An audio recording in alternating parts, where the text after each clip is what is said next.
महाराष्ट्र में मुश्किल में है उद्धव सरकार। क्या उद्धव की सरकार गिराने का प्लान बना रहे शरद पवार? आखिर कहां तक जाएंगे शाह और पवार की बातचीत के तार? जी हां, बंगाल के बाद लगता है अब महाराष्ट्र में कोई नया खेला हो रहा है। ये हम इसलिए कह रहे हैं क्योंकि महाराष्ट्र की सियासत में अहमदाबाद की मीटिंग ने नई खलबली मचा दी। खबर इसलिए भी बड़ी है क्योंकि जिन दो नेताओं के बीच मीटिंग हुई वो दोनों ही नेता भारतीय राजनीति के दिग्गज हैं। दोनों ही नेता सरकार गिराने और बनाने की ताकत रखते हैं। इनमें एक नेता का नाम बीजेपी के चाणक्य कहे जाने वाले अमित शाह है और दूसरा नाम है महाराष्ट्र सरकार में साझीदार शरद पवार। दोनों नेताओं के बीच हुई इस मुलाकात में एक और भी नेता शामिल थे, प्रफुल्ल पटेल। एनसीपी के बड़े चेहरे के साथ साथ प्रफुल्ल को अमित शाह और पीएम मोदी का भी नजदीकी माना जाता।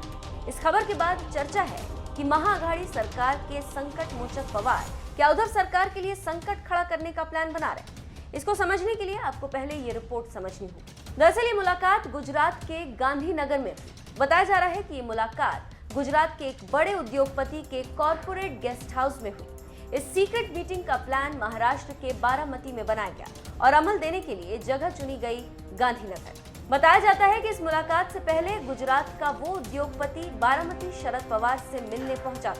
बारामती में बने इस सीक्रेट प्लान में मीटिंग की जगह को अहमदाबाद रखा गया।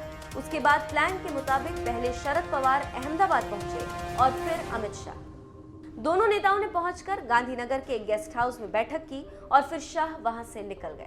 अब इस मुलाकात का मजमून क्या था, इसका क्या असर होगा और इन दोनों नेताओं के मिलने से महाराष्ट्र में किस तरह से सियासी संकट बढ़ने के आसार लग रहे हैं, आपको ये भी समझना होगा।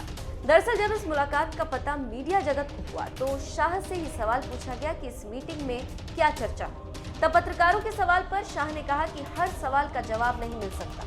शाह ने बेशक कोई सीधा जवाब नहीं दिया, लेकिन शाह के इस बयान ने महाराष्ट्र में भविष्य के बड़े संकेत दे दिए।